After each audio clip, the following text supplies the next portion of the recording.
Í þessu dæmi ætlum við að vinna eins með prósentur og verðhækkanir og þegar við erum að vinna með slíkt þá notum við alltaf hérna ákveðna formúlu, þessa hér, og við skulum prófa að yfirfæra hana yfir á upplýsingarnar sem við höfum.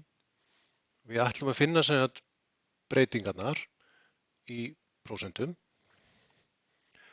og út frá þessari formúlu þá ætlum við að byrja á að setja upp á strik nýja verðið og það er þá gert svona 469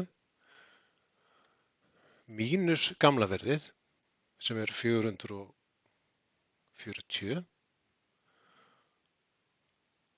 deilum því með gamla verðinu 440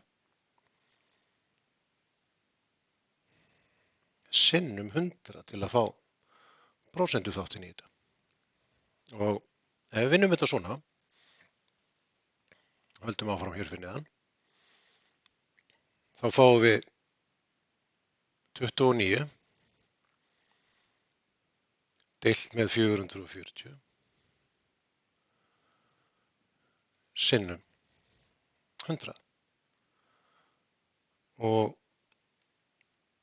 loka svarið að því væri þá 6,59%.